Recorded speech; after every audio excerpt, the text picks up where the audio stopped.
નમસ્કાર મિત્રો, સ્વાગત છે આપણી ચેનલ એજ્યુકેશન ટીમ સુરતની અંદર। અને વિદ્યાર્થી મિત્રો, ઘણા બધા વિદ્યાર્થીઓ કોમેન્ટ કરતા હતા, મેસેજ પણ કરતા હતા કે ભાઈ જીડીએસ મેરિટ 2 હજી સુધી કેમ ના આવ્યું, કેટલા ટકા હશે તો સિલેક્શન થશે, તમામ માહિતી આ વિડીયોમાં જોવાના છે। લેટ્સ ગો, શરૂ કરીએ।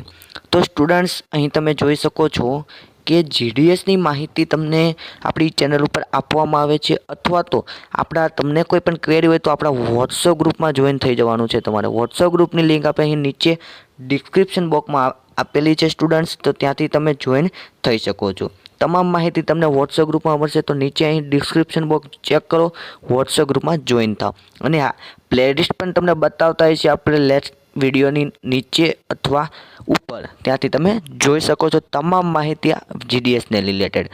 તો જીડીએસ મેરિટ 2 સ્ટુડન્ટ્સ કેમ નથી આવ્યું, તો વાત કરવામાં આવે તો જીડીએસ 1માં કે મેરિટ 1 જ્યારે બહાર પાડવામાં આવ્યું હતું ત્યારે ઘણા બધા વિદ્યાર્થીઓનું સિલેક્શન થઈ ગયું છે, પરંતુ હજી એ લોકોને ડોક્યુમેન્ટ વેરિફિકેશન માટે 15થી 20 દિવસનો સીધો સમય આપ્યો છે। 15થી 20 દિવસ સુધીનો સમય આપ્યો છે, અને આ દિવસમાં અંદર જે પણ સ્ટુડન્ટ ડોક્યુમેન્ટ વેરિફિકેશન કરાવશે તેમનું સિલેક્શન કેવું થઈ જશે, ફાઇનલ થઈ જશે। તો આ માટે સ્ટુડન્ટ્સ એક વાત કહેવાની હતી કે તમારે ડોક્યુમેન્ટ વેરિફિકેશનમાં, એટલે કે તમારું હજી સિલેક્શનમાં નામ જ નથી આવ્યું તો તમારે મેરિટ 2ની વેટ કરતા હશો, પરંતુ મેરિટ 2માં ક્યારે કે ભાઈ 1માં જ્યારે જગ્યા રહેશે ત્યારે સ્ટુડન્ટ 2 બહાર પાડશે લોકો, અને 2માં જ્યારે જગ્યા હશે ત્યારે મેરિટ 3 બહાર પડતું હોય છે। આ રીતે હોય છે, પરંતુ જો હજી સુધી જો જગ્યા ફૂલ થઈ જશે તો કોઈ પણ સ્ટુડન્ટનો ચાન્સ લાગી શકે નહીં। સમજાયું તમને? કારણ કે સ્ટુડન્ટ્સ ઉપર આધાર રાખે છે અને મેરિટ ઉપર આધાર રાખે છે કે કઈ રીતે અને કયા જિલ્લામાંથી કેટલા સ્ટુડન્ટનું સિલેક્શન નક્કી થાય છે।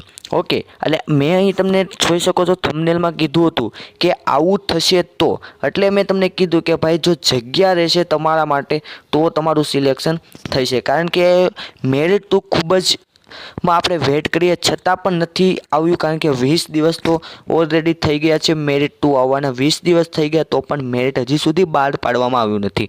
અને જો તમે વિડીયો સ્કીપ કરીને જોતા હશો તો તમને આ નહીં સમજાય, કારણ કે તમે આગળ જોઈ આવો કઈ રીતે મેં તમને કીધું છે, કારણ કે જો સ્કીપ કરીને જોશો તો નહીં સમજાય। વધારે માહિતી માટે અને કંઈ પણ ક્વેરી હોય તો તમે મને કમેન્ટ કરી શકો છો, અને કમેન્ટ ન કરો તો આપણા વોટ્સઅપ ગ્રુપમાં જોઈન થઈ જાઓ। વોટ્સઅપ ગ્રુપની લિંક અહીં નીચે મેં તમને આપેલી છે, તમે તમારા પ્રશ્નો મને પૂછી શકો છો। અને હા, અહીં તમે જોઈ શકતા હશો કે પ્લેલિસ્ટ આવતું હોય છે સ્ટુડન્ટ, તો આ પ્લેલિસ્ટ અમે તમારા માટે જ બનાવ્યું છે જીડીએસને રિલેટેડ। અહીં તમે જોઈ શકો જીડીએસ ઇન્ફોર્મેશનનું પ્લેલિસ્ટ આવે છે, એ તમારા માટે છે, તમામ વિડીયો પ્લેલિસ્ટમાં છે, તો વિડીયો જોઈ આવો, તમારા તમામ પ્રશ્નો છે એ વિડીયોની અંદર છે। લેટ્સ ગો સ્ટુડન્ટ્સ, વિડીયો જોઈ આવજો। મળીએ છીએ નવા વિડીયો સાથે, નવા ટોપિક સાથે। ત્યાં સુધી જય હિન્દ, જય ભારત।